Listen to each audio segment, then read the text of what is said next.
너 정말 끝까지 갈 거야? 대준이 분노에 찼다. 네, 갈 거예요. 진실이 밝혀질 때까지요. 10년 동안 너 혼자 엄마 돌본 건 인정해. 하지만 그렇다고 집까지 내가 다 가져야 한다는 법은 없어? 오빠, 그럼 엄마는 어떻게 하시려고 해요? 빗속에서 두 남매의 갈등이 폭발했다. 오늘도 사연돌이와 함께 사연의 소용돌이 속으로 들어가 보실까요? 본격적인 이야기로 들어가기 전에 좋아요와 구독으로 응원해 주세요. 구독과 좋아요는 무료이지만 저에게는 큰 격려가 됩니다. 서울 외곽의 오래된 단독주택. 새벽 5시 반, 주방에서 멸치 다시마 국물이 끓는 소리와 함께 낡은 라디오에서 7, 80년대 가요가 흘러나옵니다.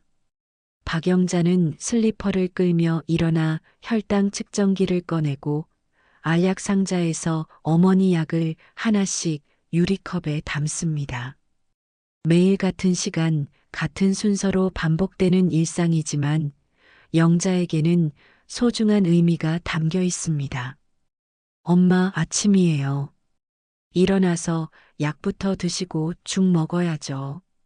김말수는 창가를 멍하니 바라보다가 갑자기 환하게 웃으며 말합니다. 저기 종점 지나면 내가 다니던 상고 있었지? 그때 삐삐 울리면 뛰어가던 내가 참 고왔어. 영자는 마음속으로 생각합니다. 오늘은 맑은 날인가 봅니다. 치매에도 맑은 시간이 있어서 그런 순간이 오면 영자는 옛날 사진을 꺼내어 어머니와 한 장씩 넘겨봅니다.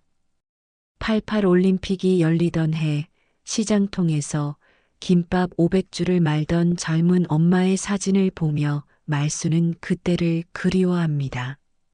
그때는 손이 아팠지만 마음은 든든했어. 영자, 너를 대학 보내려고 새벽부터 김밥을 말았지. 하루에 200개씩 말면 내 한 달 등록금이 나왔거든. 영자는 10년째 어머니를 돌보고 있습니다. 치매 초기 증상이 나타났을 때부터 지금까지 하루도 빠짐없이 약을 챙기고 식사를 도우며 간병일지를 작성해 왔습니다. 혈압약 2알, 치매약 1알, 소화제 2알, 칼슘제 1알, 비타민 1알까지 하루에 7알씩 먹어야 하는 어머니의 약을 시간에 맞춰 챙기는 일이 영자의 하루를 지배합니다. 간병일지는 벌써 10권째입니다.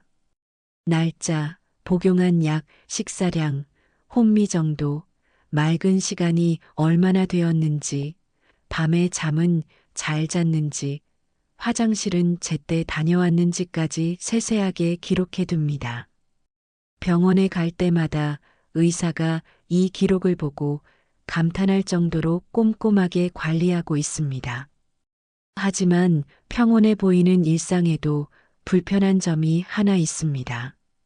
장남인 박대준의 전화는 늘 명령조입니다. 한 달에 한두 번 걸려오는 전화마다 영자는 긴장하게 됩니다. 제사상은 잘 차리고 있지? 종갓집 체면은 우리 몫이야. 엄마 병원비도 많이 들 텐데 형편 생각해서 알아서 해. 요양원도 알아봤어? 영자는 말없이 내만 대답합니다. 오빠니까 장남이니까 당연하다고 생각하며 살아왔습니다. 대주는 1년에 서너 번 안 오면서도 집안일에 대해서는 세세하게 간섭합니다. 특히 어머니의 병원비와 생활비 문제를 자주 거론하며 영자를 압박합니다. 한 푼 보태주지도 않으면서 말입니다. 내가 회사 운영하느라 얼마나 힘든 줄 알아?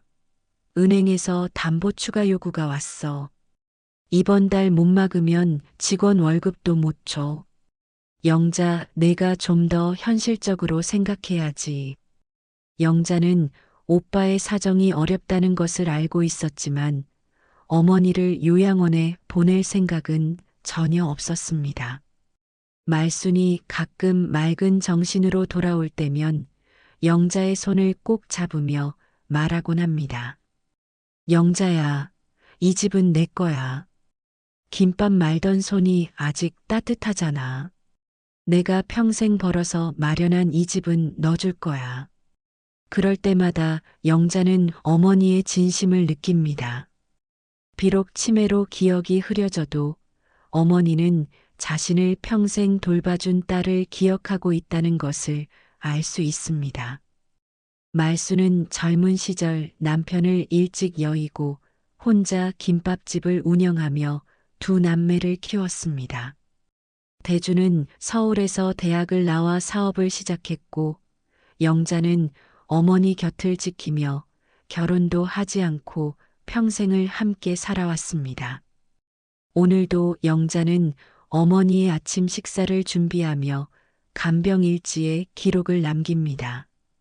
라디오에서는 이미자의 노래가 흘러나오고 영자는 어머니와 함께 흥얼거립니다. 말순도 가사를 따라 부르며 손뼉을 칩니다. 동백 아가씨야 어디로 가시나? 엄마 목소리 좋으시네요. 예전에 노래 정말 잘하셨잖아요.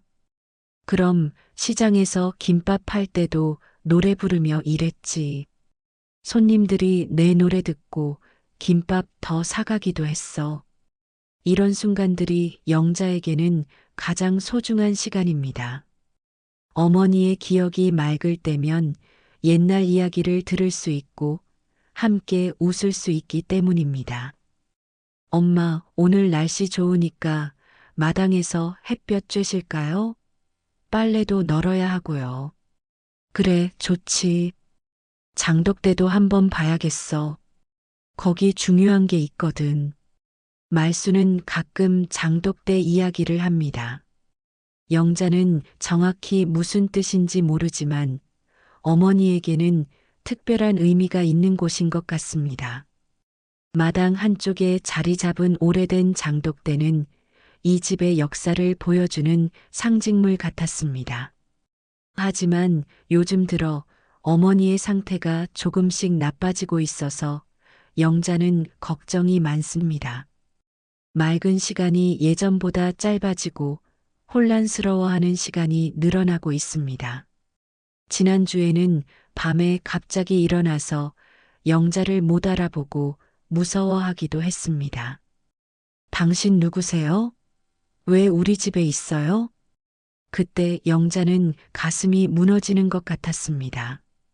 10년을 함께 지낸 딸을 못 알아보는 어머니를 보며 치매라는 병의 무서움을 다시 한번 깨달았습니다.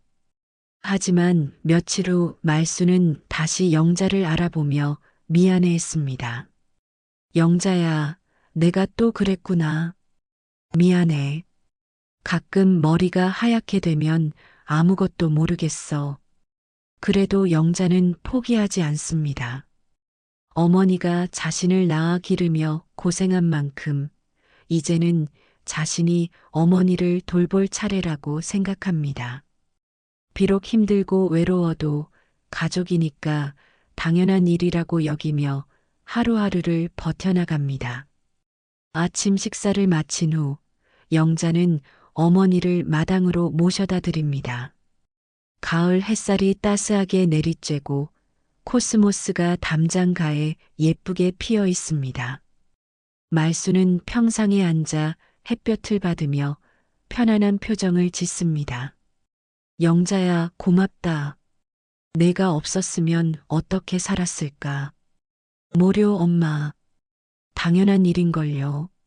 하지만 영자의 마음 한구석에는 불안함이 자리 잡고 있습니다.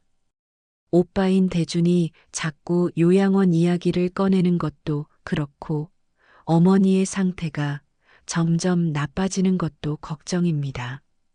그리고 무엇보다 앞으로 얼마나 더 이런 생활을 지속할 수 있을지 확신이 서지 않습니다. 하지만 지금 이 순간만큼은 평화롭습니다. 어머니와 함께 햇볕을 받으며 라디오에서 흘러나오는 옛날 노래를 들으며 영자는 작은 행복을 느낍니다. 아무리 힘들어도 이런 순간들이 있기에 견딜 수 있다고 생각합니다. 간병 일지를 작성하면서 영자는 오늘의 기록을 남깁니다. 엄마 상태 양호. 맑은 시간 오전 2시간. 약물 복용 정상. 식사량 보통. 기분 좋아 보임. 장독대 이야기 또 하심. 무슨 의미인지 언젠가는 알 수 있을까? 영자는 간병일지를 덮고 어머니가 계신 마당을 바라봤습니다. 말수는 장독대를 바라보며 무언가 생각에 잠겨 있었습니다. 영자는 어머니의 그 모습이 평화로워 보여서 좋았습니다. 추석을 일주일 앞둔 어느 오후 영자는 마당에서 고추를 말리고 있었습니다. 가을 햇살이 빨간 고추를 더욱 선명하게 물들이고 말수는 평상에 앉아 영자의 모습을 바라보며 가끔 웃음을 짓습니다. 영자야, 추석 때 대준이 온다고 했지? 오랜만에 온 가족이 모이니까 좋겠어. 네, 엄마. 오빠가 내일 온다고 하셨어요. 제사 음식도 미리 준비해야 하고요. 영자는 벌써부터 걱정이 앞섭니다. 대준이 올 때마다 어머니 상태에 대한 이야기가 나오고 요양원 이야기도 빠지지 않기 때문입니다. 하지만 명절이니만큼 가족이 함께 모여 제사를 지내는 것은 당연한 일이라고 생각합니다. 다음 날 오후 대준이 양복을 차려입고 대문을 열고 들어섭니다.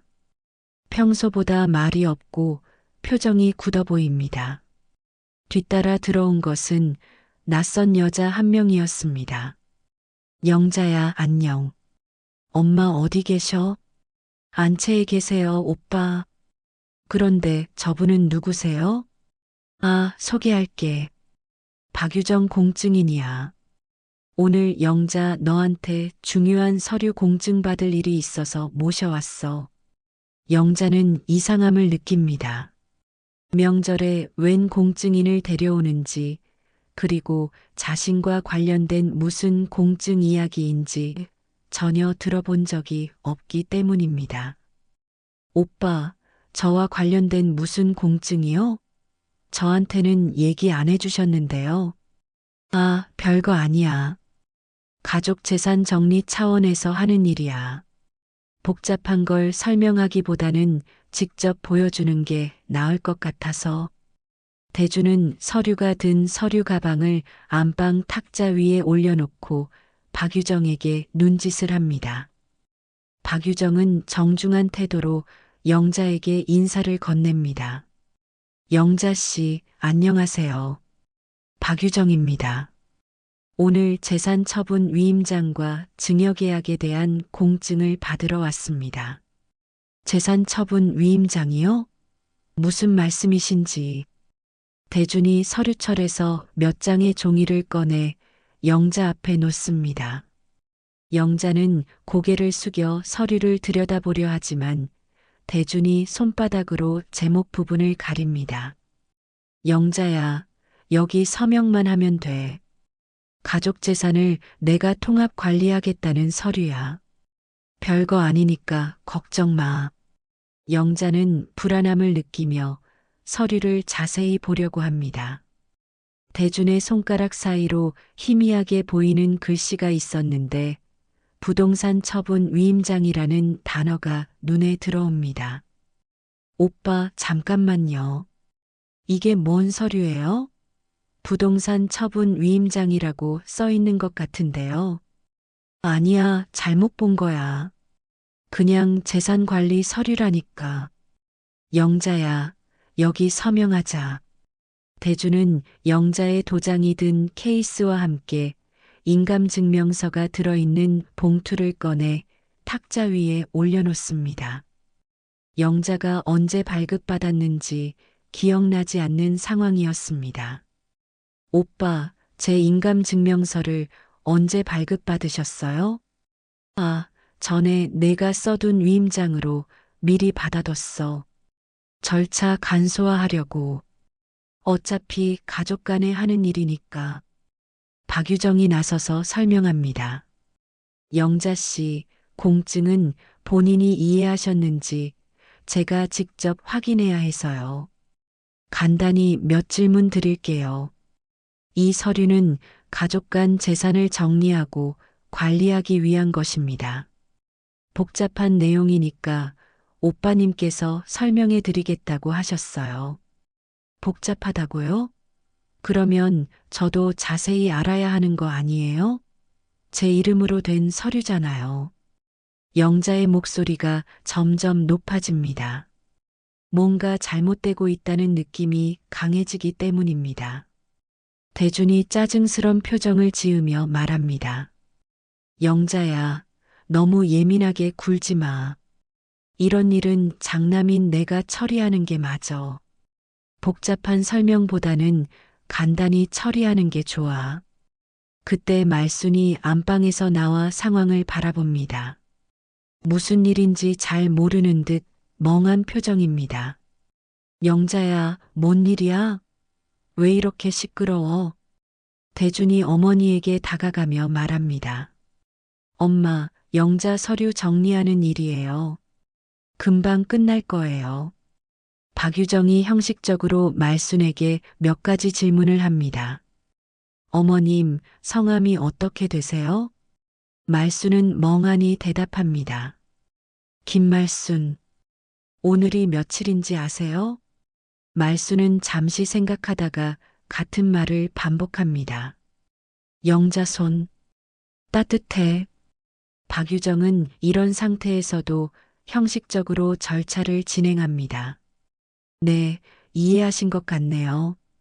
영자는 여전히 의심스러웠지만 가족끼리 하는 일이고 오빠가 함께 있으니 큰 문제는 없을 거라고 생각했습니다.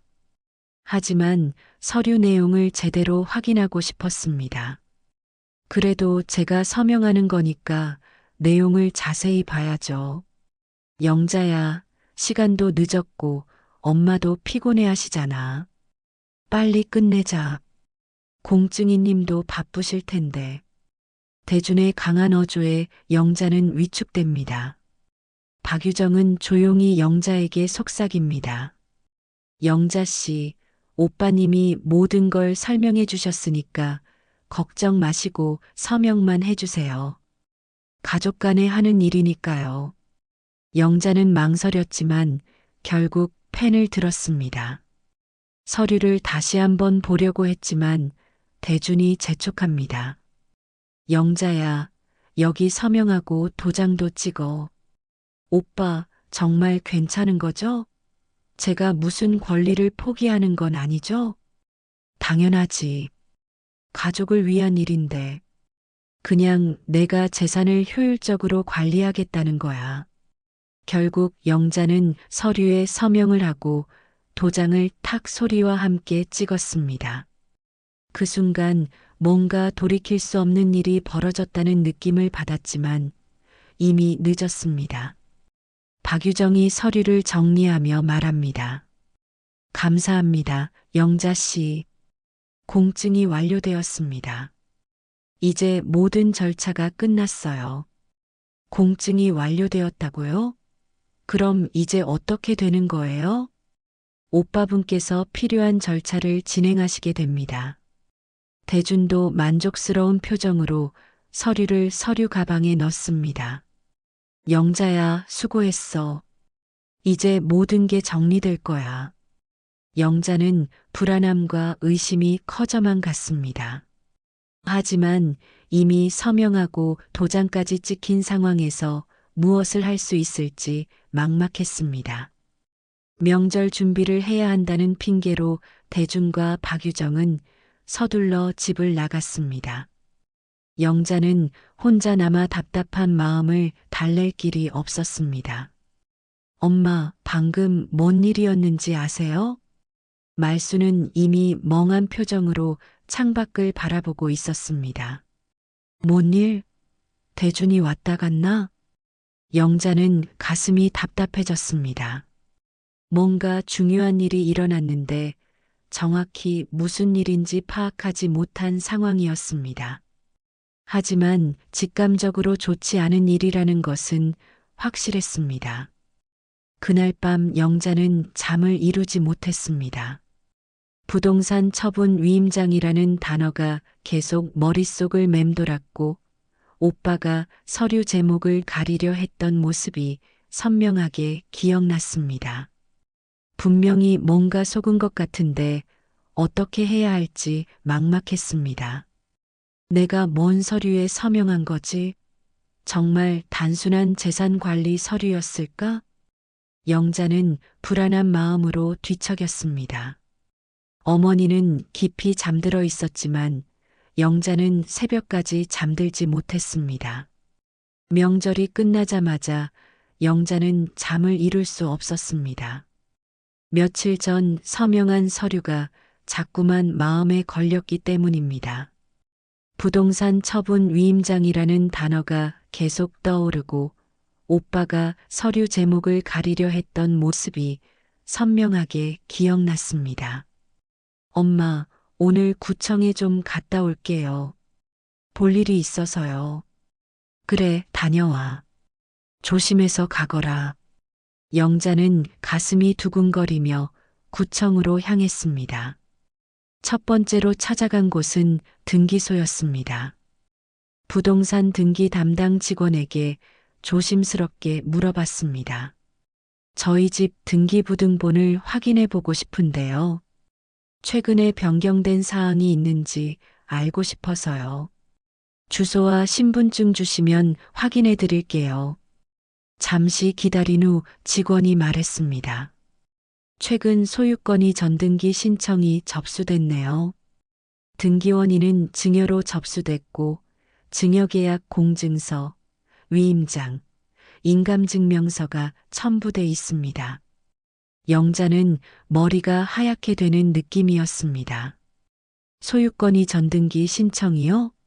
신청인 명의가 누구죠? 박대준 씨로 돼 있습니다. 그 서류 볼 수 있나요? 네, 당사자이시니까 열람 가능합니다. 서류를 확인해 보니 정말로 자신의 서명과 도장이 찍힌 부동산 처분 위임장과 증여계약 공증서였습니다. 내용을 보니 어머니의 집에 대한 모든 권리를 오빠에게 넘긴다는 것이었습니다. 영자는 충격을 받았습니다. 자신이 서명한 것은 맞지만 내용을 제대로 알지 못한 채 속아서 서명한 것이었습니다. 다음으로 찾아간 곳은 주민센터였습니다. 인감증명서 발급 이력을 확인하고 싶은데요. 며칠 전에 인감증명서가 2통 발급됐네요. 제출처는 공증사무소로 확인됩니다. 영자는 자신이 언제 인감증명서를 발급받았는지 전혀 기억나지 않았습니다. 분명히 오빠가 대신 발급받은 것 같았습니다. 다음으로 찾아간 곳은 공증사무소였습니다. 박유정이 근무하는 곳이었습니다. 박유정 씨, 며칠 전에 제가 서명한 서류에 대해 문의드리려고 왔어요. 아, 영자 씨.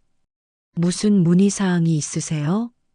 그 서류가 정확히 무엇이었는지 알고 싶어요.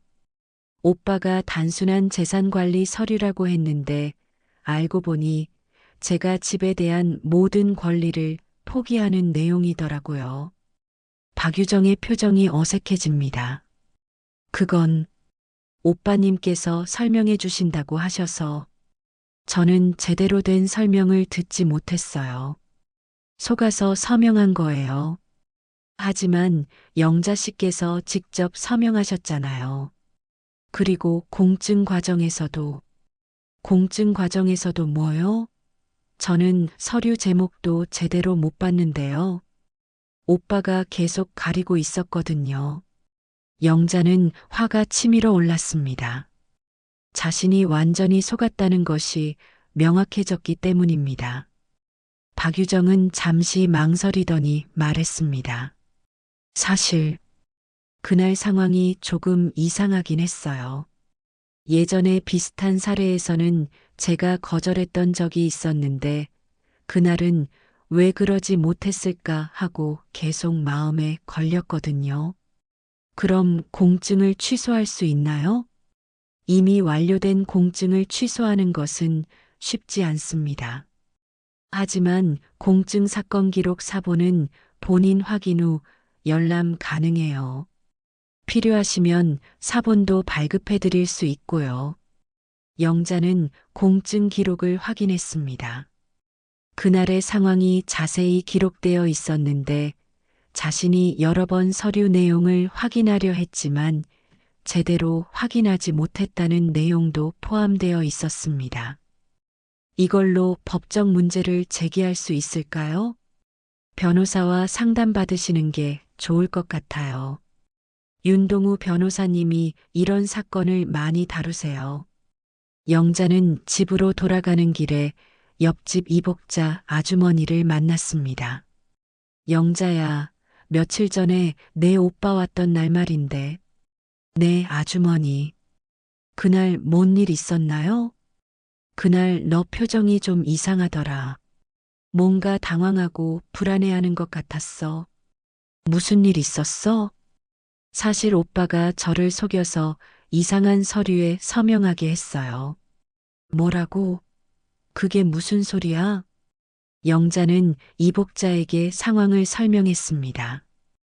이복자는 분노하며 말했습니다. 그럼 안 되지.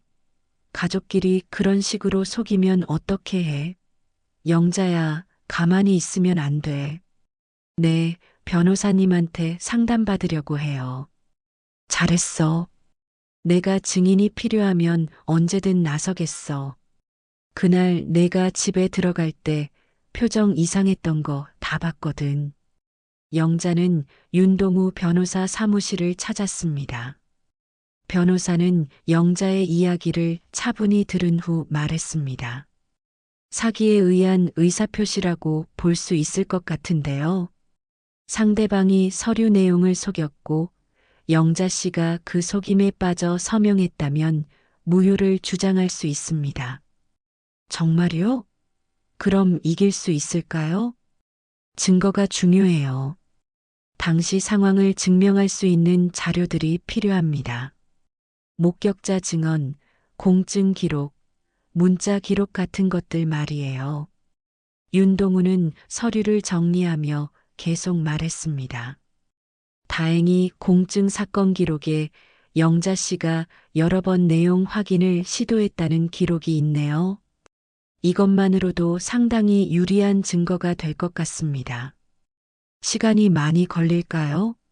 몇 달은 걸릴 수 있어요. 하지만 일단 소유권이 전등기 금지 가처분 신청부터 해서 추가 피해를 막아봅시다. 영자는 변호사 사무실을 나오며 마음이 조금 가벼워졌습니다. 비록 앞길이 험난하겠지만 적어도 혼자 싸우는 것은 아니라는 생각이 들었습니다. 집으로 돌아가는 길에 영자는 어머니를 생각했습니다. 어머니가 평생 고생해서 마련한 집을 지켜야 한다는 사명감이 더욱 강해졌습니다. 집에 도착하니 어머니가 마당에 앉아 저녁 노을을 바라보고 있었습니다. 엄마, 저 왔어요. 영자야, 어디 갔다 왔니? 오래 나갔더구나. 네, 좀 중요한 일이 있어서요. 엄마, 걱정 마세요. 제가 다 해결할게요. 말수는 영자의 손을 잡으며 말했습니다. 영자야, 뭔 일이든 너 혼자 해결하려고 하지 마. 힘들면 말해. 영자는 눈물이 핑 돌았습니다. 치매가 있으면서도 딸을 걱정하는 어머니의 마음이 고마웠습니다. 그날 밤 대준에게서 전화가 왔습니다. 영자야, 너 오늘 어디 갔다 온 거야? 왜요?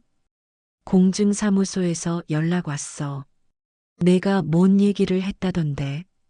영자는 더 이상 숨길 생각이 없었습니다. 오빠, 저 속이신 거죠? 부동산 처분 위임장이라고 제대로 말씀 안 해주시고. 뭘 속여? 나는 가족을 위해서 한 일이야. 가족을 위해서요? 오빠만을 위한 일이잖아요. 영자야, 너 정말 이럴 거야? 가족끼리 왜 그래? 오빠가 먼저 저를 속이셨잖아요. 전화를 끊고 영자는 한숨을 쉬었습니다. 앞으로 더 힘든 싸움이 기다리고 있을 것 같았지만 포기할 생각은 없었습니다. 그날 밤 영자는 간병일지에 특별한 기록을 남겼습니다. 오늘 오빠가 나를 속여서 집을 빼앗으려 한다는 것을 알게 되었다. 하지만 포기하지 않겠다. 엄마가 평생 고생해서 마련한 이 집을 반드시 지키겠다. 엄마를 위해서, 그리고 나를 위해서. 며칠 뒤 윤동우 변호사로부터 연락이 왔습니다. 영자 씨, 소유권이 전등기 금지 가처분 신청이 받아들여졌어요. 일단 집 소유권 이전은 중단됐습니다. 정말요? 다행이에요. 네, 하지만 본격적인 사기에 의한 의사표시 무효 확인 소송을 준비해야 해요. 더 많은 증거가 필요합니다. 영자는 집에 돌아와 그동안의 기록들을 정리하기 시작했습니다. 10년간의 간병일지, 병원 진료 기록, 어머니 상태에 대한 모든 자료를 차근차근 준비했습니다. 특히 그날의 간병일지를 자세히 들여다보니 평소보다 어머니 상태가 좋지 않았다고 기록되어 있었습니다. 오전 내내 같은 말 반복, 시간과 장소 인식 어려워함, 점심 식사도 제대로 못하심, 계속 영자 손 따뜻해만 말씀하심. 이 기록이 중요한 증거가 될 수 있을 것 같았습니다. 하지만 그때 예상치 못한 일이 벌어졌습니다. 대준이 갑자기 집에 나타난 것입니다. 영자야, 너 정말 가처분 신청까지 할 거야? 오빠, 갑자기 왜 오셨어요? 우리 가족끼리 법정에서 싸우자고. 그게 말이 돼? 오빠가 저를 속이지 않으셨다면 이런 일도 없었을 텐데요. 영자야, 현실을 좀 봐. 10년 동안 너 혼자 엄마 돌본 건 인정해. 하지만 그렇다고 해서 집까지 내가 다 가져야 한다는 법은 없어. 대주는 목소리를 높이며 계속 말했습니다. 나도 엄마 아들이야. 그런데 내가 돈이 없어서 도움 못 줬다고 해서 아예 상속권까지 없어지는 거야? 지금 내 회사 상황이 얼마나 심각한지 알아? 이 집이라도 있어야 가족이 살 수 있어. 그때 말순이 안방에서 나왔습니다. 두 남매의 큰 소리에 놀란 모양이었습니다. 뭔 일이야? 왜 이렇게 시끄러워? 대준이 어머니에게 다가가며 말했습니다. 엄마, 영자가 법원에 소송을 걸었어요. 가족끼리 법정에서 싸우겠다고 해요. 말수는 멍한 표정으로 대준을 바라봤습니다. 소송? 왜? 무슨 일이야? 엄마, 기억 안 나세요? 며칠 전에 영자가 서류에 서명했잖아요. 말수는 고개를 저었습니다. 모르겠어. 기억이 안 나. 대준이 답답해하며 말했습니다. 봐, 영자야. 엄마도 기억 못 하시잖아. 그냥 넘어가자. 하지만 영자는 포기하지 않았습니다. 엄마, 이 집 누구 거라고 하셨어요? 말수는 잠시 생각하더니 영자를 바라보며 말했습니다. 영자 집이지. 내가 돌봐주니까. 대준의 표정이 굳어졌습니다. 엄마, 그런 식으로 말씀하시면 안 되죠. 법적으로는 이미 영자가 권리를 넘겼어요. 영자가 나섰습니다. 오빠, 그건 속아서 한 거예요. 무효예요. 무효라고? 내가 직접 서명하고 도장 찍었잖아. 내용을 모르고 한 거잖아요.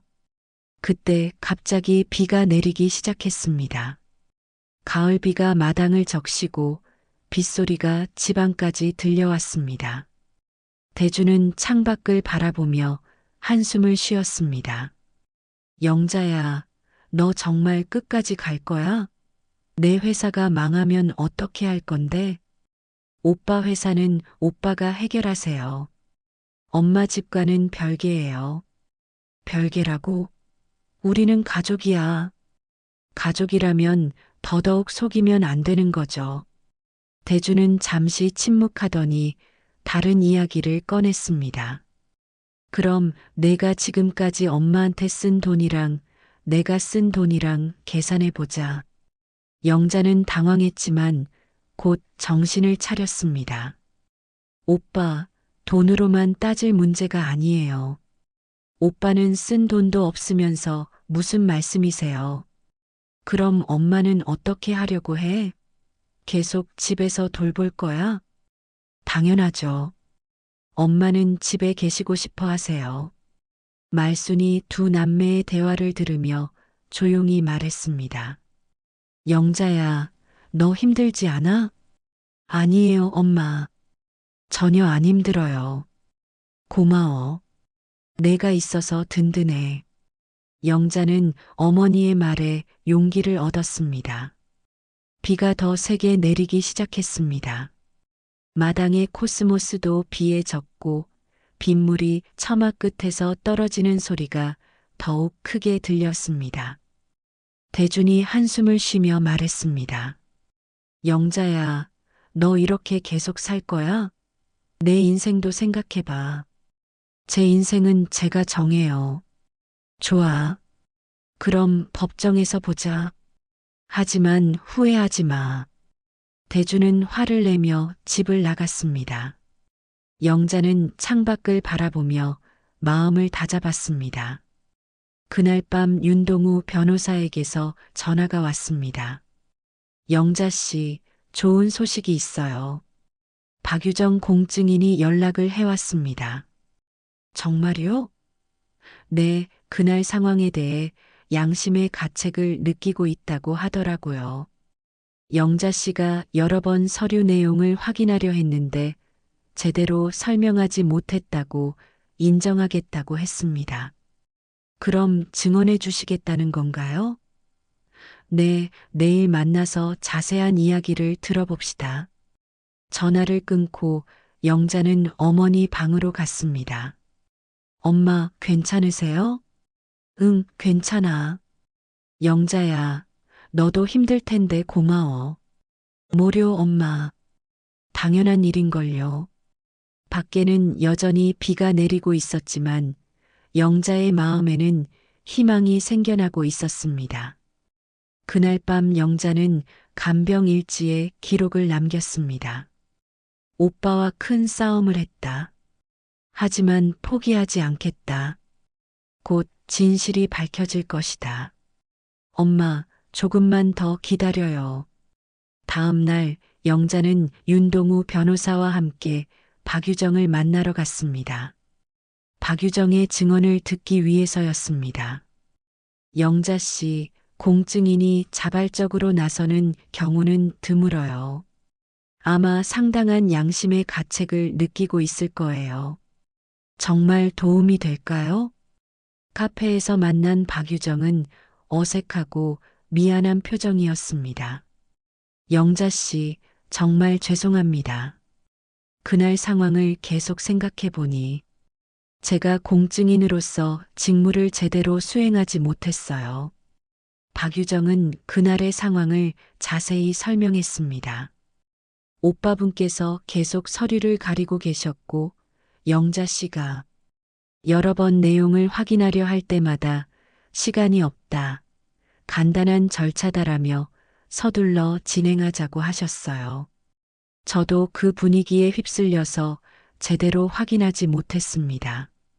윤동우 변호사가 고개를 끄덕였습니다. 이 정도 증언이면 충분한 증거가 될 것 같아요. 영자 씨가 서류 내용을 제대로 알지 못한 상태에서 서명했다는 것이 명확히 드러나네요. 박유정과의 만남을 마치고 나오는 길에 영자는 안도감을 느꼈습니다. 드디어 자신이 속았다는 것을 증명할 수 있는 증언을 확보한 것입니다. 하지만 집에 돌아가니 예상치 못한 상황이 벌어져 있었습니다. 영자야, 어디 갔다 왔니? 말순이 평상시와 다르게 불안해하는 표정이었습니다. 엄마, 무슨 일 있었어요? 대준이 왔다 갔어. 나를 어디 데려간다고 하더라. 영자는 불길한 예감이 들었습니다. 뭐라고 했는데요? 병원에 가야 한다고. 전문 치료를 받아야 한다고 했어. 그때 대준이 다시 나타났습니다. 이번에는 서류 가방과 함께 큰 가방까지 들고 왔습니다. 영자야, 엄마를 요양병원으로 모셔야겠어. 갑자기 왜요? 엄마 상태가 점점 나빠지잖아. 전문적인 치료가 필요해. 그리고 법적 문제로 싸우는 상황에서 내가 엄마를 제대로 돌볼 수 있겠어? 오빠, 저는 지금까지도 잘 돌봐왔어요. 영자야, 현실을 봐. 내가 감당할 수 있는 일이 아니야. 대주는 이미 요양병원과 상의를 마친 상태였습니다. 병원 주보호자 연락처도 내 명의로 바꿨어. 법적으로는 장남인 내가 보호자가 되는 게 맞거든. 보호자 연락처를 바꿨다고요? 언제요? 어제 병원에 가서 절차를 밟았어. 영자, 내가 법정 다툼을 시작했으니까 엄마 안전을 위해서 내가 책임지겠어. 영자는 당황했습니다. 갑작스러운 일이었고 자신이 모르는 사이에 모든 게 결정된 상황이었습니다. 엄마, 병원 가시고 싶으세요? 말수는 혼란스러워하며 영자를 바라봤습니다. 영자야, 나는 여기 있고 싶어.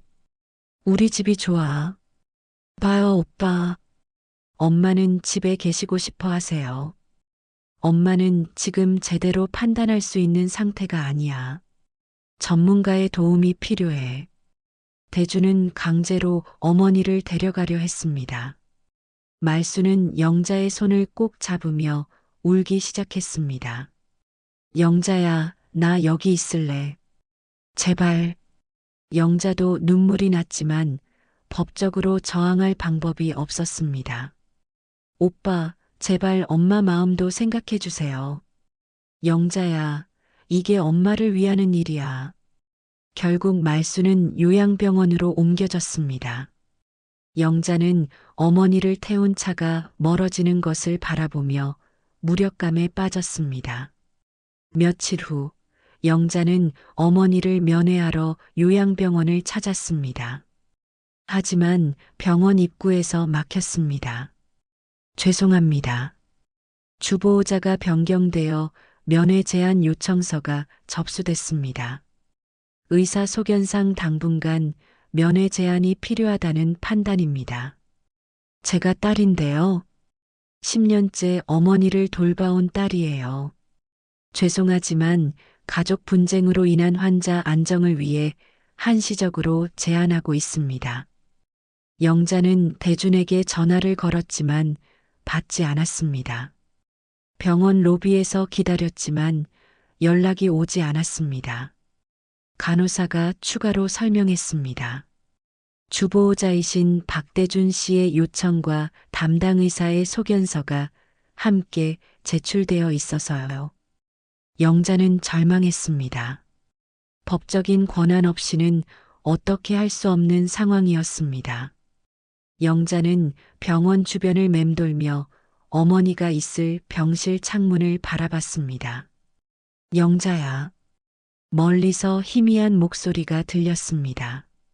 병실 창문 너머로 말순의 모습이 보였습니다.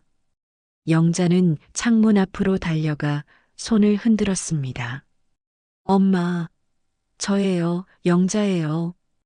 말순도 창문에 손을 대며 무언가 말하려 했지만 유리창 너머라 잘 들리지 않았습니다. 곧 간병인이 나타나 말순을 병실 안으로 데려갔습니다. 영자는 그 자리에 주저앉았습니다. 평생 함께했던 어머니를 만나지도 못하는 상황이 너무 억울했습니다. 윤동우 변호사에게 이 상황을 알렸습니다. 이건 명백한 면회권 침해입니다. 면회 접촉 허용 임시처분 신청과 임시의견인 선임을 동시에 진행해 봅시다. 그럼 어떻게 해야 하나요? 법적 절차가 필요해요. 하지만 시간이 좀 걸릴 수 있습니다. 집으로 돌아온 영자는 텅 빈 집에서 혼자 앉아 있었습니다. 어머니의 약통들이 그대로 식탁 위에 놓여 있고 간병일지도 중간에 끊어진 채 있었습니다. 그날 밤 비가 다시 내렸습니다. 빗소리를 들으며 영자는 주방 바닥에 주저앉았습니다. 10년간 쌓인 간병의 냄새와 함께 라디오에서 흘러나오던 낡은 가요의 잔향이 기억 속에서 되살아났습니다. 엄마, 나 포기 못해. 근데 나 혼자 할 수 있을까? 영자는 자신에게 묻고 있었습니다.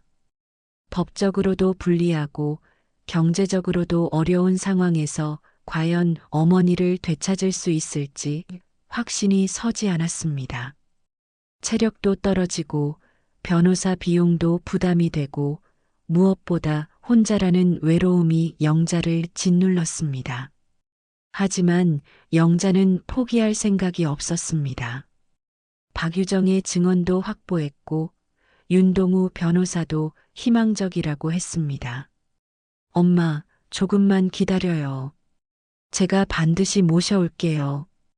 영자는 마음속으로 다짐했습니다. 어떤 어려움이 있어도 포기하지 않겠다고, 어머니를 되찾겠다고 말입니다. 하지만 현실은 여전히 막막했습니다.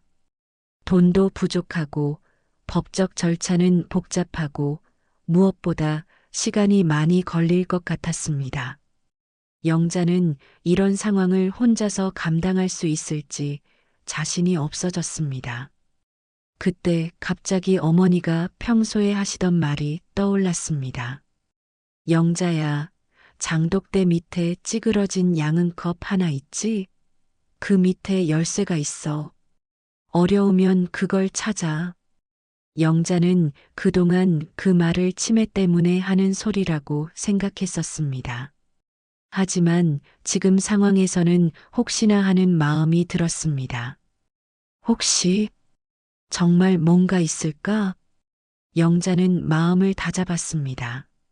내일 어머니가 말씀하신 것도 한번 확인해 보기로 했습니다. 다음 날 새벽 영자는 잠들지 못하고 어머니의 말을 계속 떠올리고 있었습니다. 영자야, 장독대 밑에 찌그러진 양은컵 하나 있지? 그 밑에 열쇠가 있어. 어려우면 그걸 찾아. 박유정의 도움 약속을 받긴 했지만 여전히 마음 한구석에는 불안함이 있었습니다. 과연 혼자서 오빠와 맞서 싸울 수 있을까 하는 걱정이었습니다. 영자는 손전등을 들고 마당으로 나갔습니다. 밤 공기가 차갑게 느껴졌지만 뭔가 찾아야 한다는 생각에 장독대 주변을 살펴봤습니다. 장독대 밑쪽을 자세히 보니 정말로 찌그러진 양은컵이 하나 있었습니다. 비에 젖은 흙을 헤집자 컵 밑에서 목걸이용 작은 열쇠가 나왔습니다. 정말 있네. 영자는 놀라며 열쇠를 들고 집 안으로 들어갔습니다. 이 열쇠로 열 수 있는 게 뭘까 하며 어머니 방을 구석구석 살펴봤습니다. 서랍장 맨 아래칸 깊숙한 곳에서 작은 금고를 발견했습니다. 열쇠를 넣어보니 딱 맞았습니다. 금고 안에는 손글씨로 쓴 편지들과 통장 사본, 그리고 오래된 카세트 테이프가 들어 있었습니다. 가장 위에 있던 편지를 펼쳐보니 어머니의 글씨로 이렇게 적혀 있었습니다. 영자에게 엄마가 정신이 흐려지기 전에 써두는 편지다. 혹시라도 큰일이 생기면 이 테이프를 들어봐라. 엄마 목소리가 들어있을 거다. 영자는 떨리는 손으로 카세트 플레이어에 테이프를 넣고 재생 버튼을 눌렀습니다. 잡음 사이로 어머니의 또렷한 목소리가 흘러나왔습니다. 영자야, 엄만 내가 김밥 말던 손을 기억해. 시장에서 새벽부터 밤까지 일하던 내 손을 닮았지. 이 집은 내가 그 손으로 벌어서 마련한 거야. 영자는 눈물이 핑 돌았습니다. 어머니의 생생한 목소리가 그리웠습니다. 테이프는 계속 이어졌습니다. 대준인 체면만 중요하게 생각할 거야. 혹시라도 너를 속이려 하면 윤동우 변호사 찾아가. 전화번호는 032-000-0000이야. 엄마가 미리 부탁해뒀어. 그분이 도와줄 거야. 영자는 깜짝 놀랐습니다. 어머니가 이미 윤동우 변호사와 상의를 해두셨다는 것이었습니다. 영자야, 너 혼자 힘들어하지 마. 노인학대 신고센터는 1577-1389, 치매상 담콜센터는 1899-9988이야. 윤 변호사가 번호까지 다 알려줬어. 혼자서는 어려운 일들이 많을 거야. 영자는 어머니가 치매에 걸리기 전에 이런 준비를 해두셨다는 것이 고맙기도 하고 슬프기도 했습니다. 영자야, 이 집은 내 거야. 내가 평생 고생해서 마련한 곳이거든. 내가 나를 돌봐주는 것처럼 이 집도 너를 지켜줄 거야. 절대 포기하지 마. 영자는 어머니의 말씀에 용기를 얻었습니다. 혼자가 아니라는 것을 깨달았습니다. 다음 날 영자는 어머니의 말씀대로 노인학대 신고센터에 전화를 걸었습니다. 저희 어머니가 치매인 상태에서 오빠가 저를 속여서 부동산 처분 위임장에 서명하게 했어요. 그리고 지금은 제 동의 없이 요양원에 보내져서 면회도 못하고 있습니다. 상담원은 친절하게 설명해 주었습니다. 그런 경우는 노인학대에 해당할 수 있어요. 특히 재산상 학대와 관련해서는 법적 보호를 받을 수 있습니다.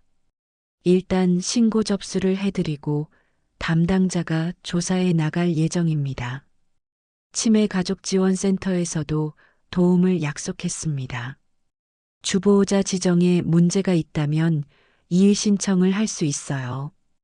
그동안의 간병 기록이 있다면 더욱 유리할 것 같은데요. 영자는 10년간의 간병 일지를 모두 준비했습니다. 매일매일 기록한 어머니의 상태, 복용한 약물, 병원 진료 내역까지 모든 것이 담겨 있었습니다. 며칠 후 노인보호 전문기관에서 조사관이 나왔습니다. 이 정도로 자세한 간병 기록은 처음 봅니다. 정말 성실하게 어머님을 돌보셨네요. 당연한 일인걸요. 박대준 씨가 주보호자로 지정된 것에 대해 이의 신청을 도와드릴 수 있어요. 그리고 재산상 학대 의혹에 대해서도 조사를 진행하겠습니다. 조사관은 영자에게 희망적인 말을 해주었습니다. 사실 이런 경우가 많아요. 장남이라는 이유로 실제 돌봄을 담당하지 않으면서도 재산에만 관심을 보이는 경우 말이에요.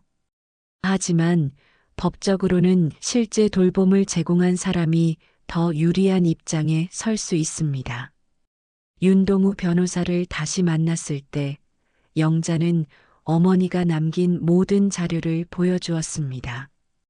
어머님이 이미 저에게 상의하셨던 건이었군요. 사실 몇 년 전에 어머님이 오셔서 혹시 모를 상황에 대비해 상담받으신 적이 있었어요. 그래서 제 이름을 알고 계셨던 거군요. 네, 어머님이 참 현명하셨어요. 이 정도 증거면 충분히 승소할 수 있습니다.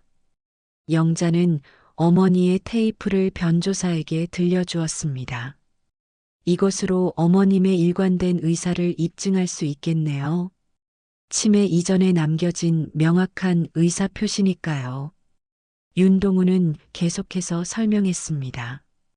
사기에 의한 의사 표시, 무효 확인 소송과 함께 면회 접촉 허용 임시처분 신청, 임시후견인 선임을 동시에 진행하겠습니다. 시간이 얼마나 걸릴까요? 몇 달은 걸릴 수 있어요. 하지만 임시처분이 받아들여지면 일단 상황을 개선할 수 있어요. 영자는 소송 준비에 더욱 매진했습니다. 10년간의 간병 기록을 시간순으로 정리하고 어머니의 병원 진료 기록도 꼼꼼히 검토했습니다. 이 기록들이 엄마를 얼마나 성실하게 돌봤는지 보여주는 증거가 되겠어요. 영자는 또한 옆집 이복자 아주머니에게도 정식으로 증인 역할을 부탁했습니다. 영자야, 당연히 도와줄게. 그날 내 표정 이상했던 거 다 기억하고 있어. 윤동우 변보사와의 준비회의에서도 긍정적인 소식이 있었습니다. 박유정 공증인의 증언서까지 있으니까 이제 정말 승산이 높아졌어요. 그리고 노인보호 전문기관의 지원도 받을 수 있고요. 그날 밤 영자는 마음이 한결 가벼워졌습니다. 어머니가 미리 준비해 두신 것들과 자신이 10년간 쌓아온 기록들, 그리고 도움을 주겠다는 사람들까지 더 이상 혼자가 아니었습니다. 창밖으로는 달빛이 마당을 비추고 있었고 장독대도 고요히 자리를 지키고 있었습니다. 영자는 그 장독대가 어머니의 지혜와 사랑이 숨겨진 보물 상자였다는 것을 이제야 알게 되었습니다. 엄마, 이제 제가 진짜 반격할 수 있을 것 같아요. 엄마가 준비해 주신 것들로요. 영자는 어머니가 남긴 음성을 다시 한번 들으며 내일부터 시작될 본격적인 싸움을 준비했습니다. 이제는 정말로 혼자가 아니었습니다. 가을이 깊어가던 어느 날, 윤동우 변호사로부터 중요한 소식이 전해졌습니다. 영자 씨 사기에 의한 의사표시 무효 확인 소송 첫 변론 날짜가 잡혔어요.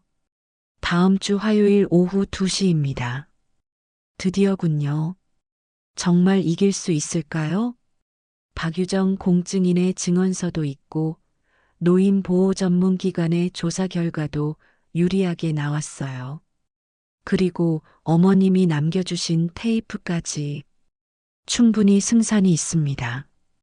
법정에 서는 날이 다가올수록 영자는 긴장되었습니다.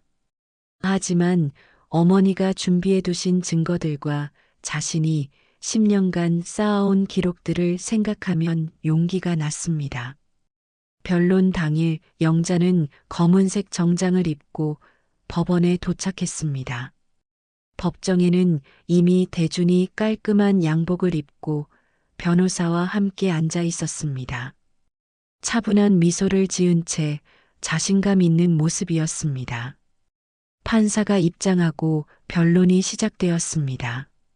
원고 측에서 먼저 주장을 해주세요. 윤동우 변호사가 일어나 차근차근 설명했습니다.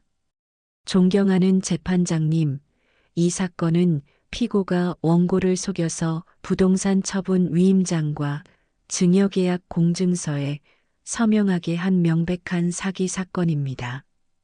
피고는 서류의 진실한 내용을 숨기고 단순한 재산 정리 서류라고 거짓 설명하여 원고를 기망하였습니다. 윤동우는 준비해온 증거들을 차례대로 제시했습니다. 먼저 그날의 간병일지를 제시합니다. 영자의 간병일지가 패널로 제시되었습니다. 오전 내내 같은 말 반복, 시간과 장소 인식 어려워함, 점심 식사도 제대로 못하심, 계속 영자 손 따뜻해만 말씀하심. 이것이 공증 당일 김말순 씨의 상태였습니다. 이어서 의사소견서가 제시되었습니다. 해당 날짜 기준으로 작성된 의사소견서입니다. 인지 기능 저하가 심각하여 중요한 법률 행위에는 적합하지 않다는 판단이 내려져 있습니다. 그 다음으로 공증인의 과오 인정 진술서가 제시되었습니다. 박유정 공증인이 당시 적절한 설명 의무를 다하지 못했음을 인정하는 진술서입니다. 피고가 서류 제목을 의도적으로 가리고 원고가 내용을 확인하려 할 때마다 방해했다는 것이 명시되어 있습니다. 마지막으로 어머니가 남긴 카세트 테이프가 제시되었습니다. 치매 이전에 김말순 씨가 남겨두신 명확한 의사표시입니다. 대준 측 변호사가 반박했습니다. 재판장님, 박대준 씨는 장남으로서 가족 재산을 정리하려 했을 뿐입니다. 원고도 성인으로서 서명 전에 충분히 확인할 수 있었습니다. 그리고 피고의 경제적 상황도 고려해 주시기 바랍니다. 몇 차례 변론이 이어진 후 드디어 박유정이 증인으로 출석했습니다. 공증 당시 박대준 씨가 서류 제목 부분을 손으로 가리고 계셨습니다. 그리고 영자 씨가 내용을 확인하려 할 때마다 시간이 없다, 간단한 절차다라며 서둘러 진행하자고 하셨어요. 법정이 조용해졌습니다. 영자 씨는 분명히 의심스러워 하셨고 여러 번 서류 내용을 자세히 보려고 하셨습니다. 하지만 제대로 확인하지 못한 상태에서 서명하게 되었어요. 공증인으로서 제가 더 엄격하게 확인했어야 했습니다. 이어서 옆집 이복자 아주머니도 증인으로 나섰습니다. 그날 영자가 집에 들어갈 때 표정이 이상했어요. 뭔가 당황하고 불안해하는 것 같았거든요. 나중에 물어보니까 오빠가 무슨 서류에 서명하라고 했는데 내용을 제대로 못 봤다고 하더라고요. 노인보호 전문기관의 조사관도 증언했습니다. 박영자 씨의 간병 기록을 보면 10년간 성실하게 어머님을 돌보셨습니다. 반면 박대준 씨는 직접적인 돌봄이나 경제적 지원도 거의 하지 않으셨던 것으로 확인됩니다. 윤동우가 어머니의 카세트 테이프 재생을 신청했습니다. 재판장님, 이것은 치매 이전에 김말순 씨가 남겨두신 음성 기록입니다. 딸에 대한 명확한 의사를 보여줍니다. 판사가 허가하자 법정의 말순의 또렷한 목소리가 울려 퍼졌습니다. 이 집은 내가 평생 고생해서 마련한 거야. 영자가 나를 돌봐주는 것처럼 이 집도 영자를 지켜줄 거야. 절대 포기하지 마. 순간 대준의 표정이 무너졌습니다. 어머니의 생생한 음성이 자신의 모든 주장을 뒤엎고 있었기 때문입니다. 대준 측 변호사가 마지막 변론을 시도했습니다. 재판장님, 피고도 경제적으로 어려운 상황이었습니다. 회사가 어려워서 절박했던 것이지 아기가 있었던 것은 아닙니다. 하지만 윤동우가 즉시 반박했습니다. 경제적 어려움과 사기 행위는 별개의 문제입니다. 더욱이 원고는 10년간 혼자서 모든 간병을 담당해 왔으며 이는 금전으로 환산할 수 없는 희생입니다. 판사가 정리 발언을 했습니다. 피고의 경제적 곤란은 참작하나 기망은 정당화되지 않습니다. 대준이 마지막 발언 기회를 얻었습니다. 재판장님, 저는 정말 절박한 상황이었습니다. 하지만 잘못된 방법이었다는 것을 인정합니다. 영자가 조용히 일어나 말했습니다. 재판장님, 오빠의 경제적 어려움을 이해하지 못하는 것은 아닙니다. 하지만 저를 속여서 어머니의 뜻을 무시한 것은 용서할 수 없습니다. 어머니는 분명히 이 집을 저에게 주고 싶어 하셨어요. 영자의 말에 법정이 숙연해졌습니다. 몇 주 후 판결이 내려졌습니다. 원고의 청구를 인용합니다. 피고의 기망행위로 인해 원고가 진해 아닌 의사표시를 한 것으로 인정되므로 해당 부동산 처분 위임장과 증여계약 공증서는 무효입니다. 영자는 가슴이 벅차올랐습니다. 드디어 승리한 것입니다. 법정을 나오는 길에 대준이 영자를 불렀습니다. 영자야, 오빠. 대준은 한참을 망설이다가 고개를 숙였습니다. 미안했다. 정말 미안했다. 영자는 복잡한 심정이었지만 조용히 대답했습니다. 오빠도 힘드셨을 거예요. 이제 다시 시작해요. 그날 오후 영자는 즉시 요양병원으로 달려갔습니다. 이번에는 누구도 자신을 막을 수 없었습니다. 법원 판결문을 들고 당당히 들어갔습니다. 병실 문을 열자 말순이 창밖을 바라보며 앉아 있었습니다. 엄마, 영자야? 정말 영자야? 말순은 영자를 보자 눈물을 흘렸습니다. 엄마, 저 왔어요. 이제 집으로 가요. 집으로? 정말 집으로 갈 수 있어? 네, 이제 아무도 우리를 떼어놓을 수 없어요. 영자는 어머니를 부축하여 일으켜 세웠습니다. 말순의 손은 여전히 따뜻했고 영자의 손과 꼭 닮아 있었습니다. 엄마, 제가 지켰어요. 엄마가 말씀하신 대로 우리 집을 지켰어요. 고마워, 영자야. 내가 있어서 엄마는 든든해. 요양병원을 나오는 길에 말순이 말했습니다. 영자야, 우리 집 장독대는 그대로 있지? 네, 엄마. 그대로 있어요. 그리고 엄마가 숨겨두신 것들 모두 찾았어요.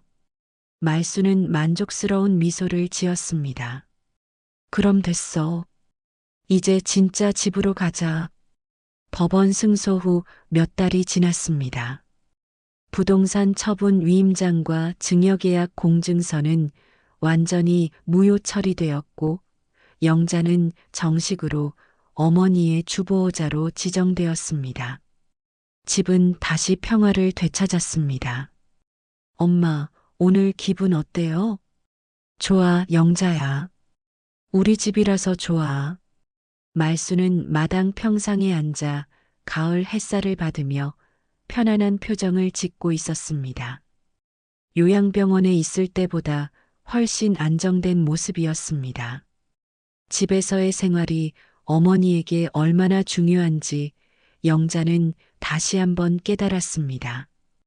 영자는 간병 도우미 김 선생님과 함께 어머니를 돌보고 있었습니다. 혼자 모든 것을 감당하기보다는 전문가의 도움을 받으면서도 집에서 함께 지낼 수 있는 방법을 찾았습니다. 영자 씨, 어머니 상태가 많이 좋아지셨네요. 역시 집이 최고인가 봅니다. 네, 낯선 곳보다는 익숙한 곳이 어머니한테 좋은 것 같아요. 주간보호센터도 연계했습니다. 일주일에 3번 어머니는 센터에서 다른 어르신들과 함께 시간을 보내고 영자는 그 시간에 자신만의 시간을 가질 수 있었습니다. 오랜만에 도서관에 가서 책을 읽기도 하고 옛 친구들과 만나기도 했습니다. 영자야, 너도 이제 좀 쉬어야지. 그동안 얼마나 힘들었어. 친구 미경의 말에 영자는 웃으며 대답했습니다. 쉬는 게 뭔지도 잊고 살았는데 이제야 배우는 것 같아요. 하지만 영자에게 가장 소중한 시간은 여전히 어머니와 함께하는 순간들이었습니다. 특히 어머니의 맑은 시간이 찾아올 때면 두 사람은 옛날 이야기를 나누며 행복한 시간을 보냈습니다.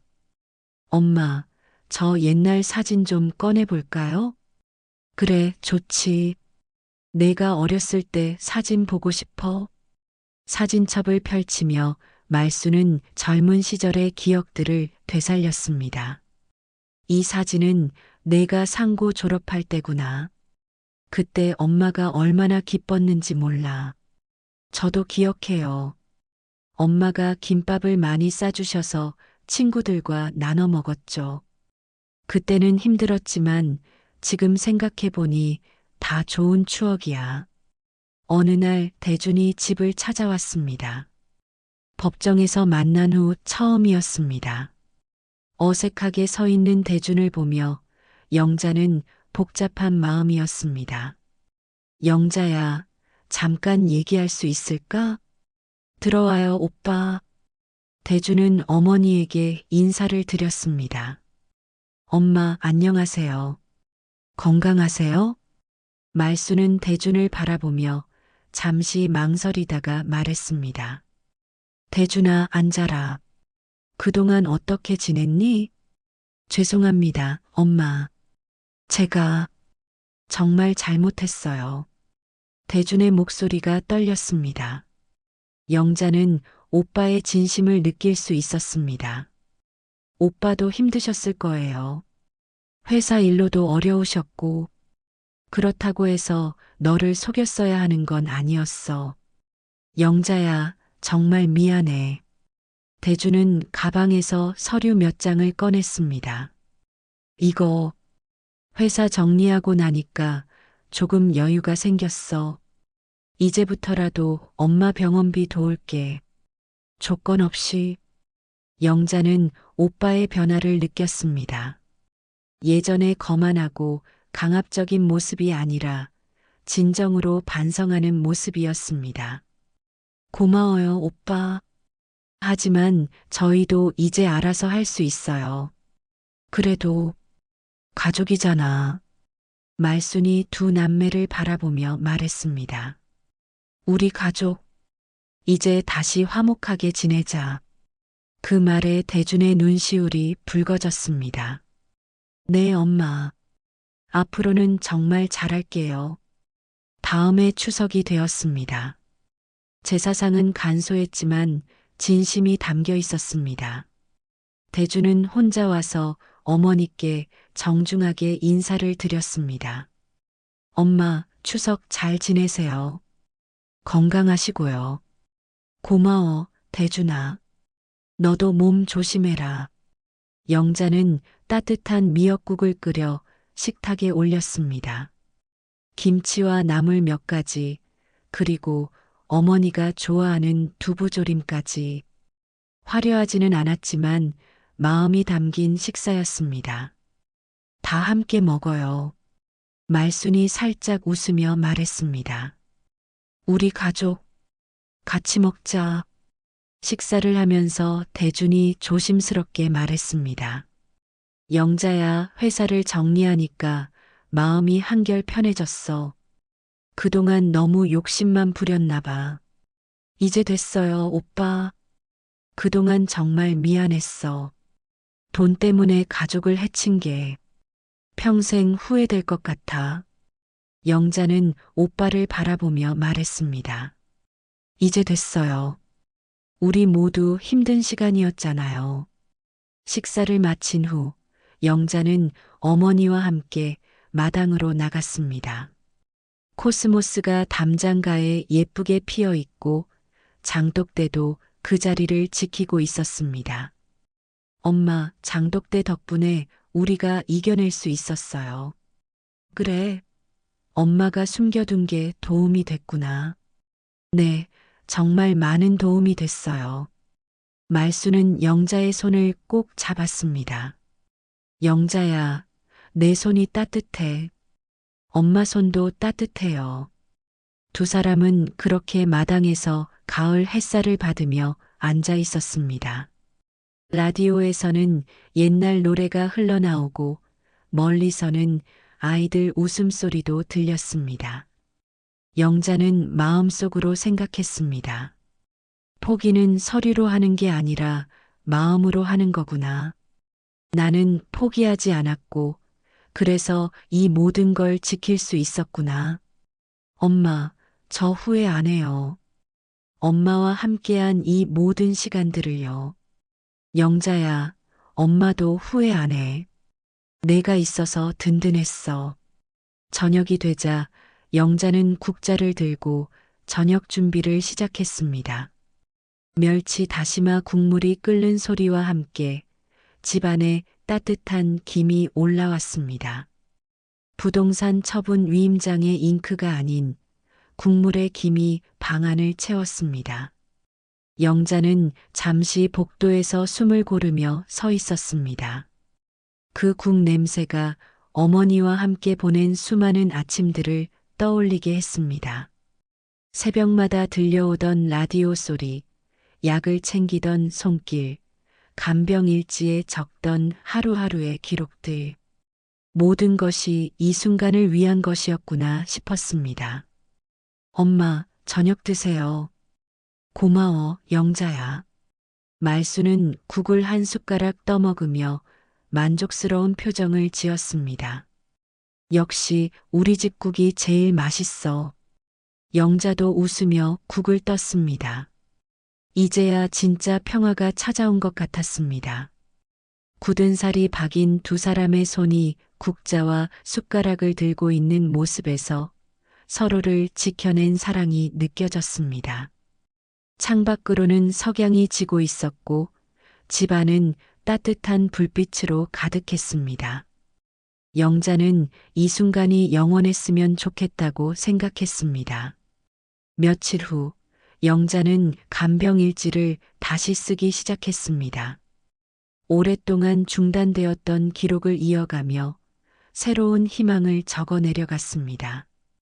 엄마와 함께 집으로 돌아온 날. 오늘은 정말 맑은 시간이 많았다. 엄마가 웃으시는 모습을 보니 집이 얼마나 소중한 곳인지 다시 한번 깨달았다.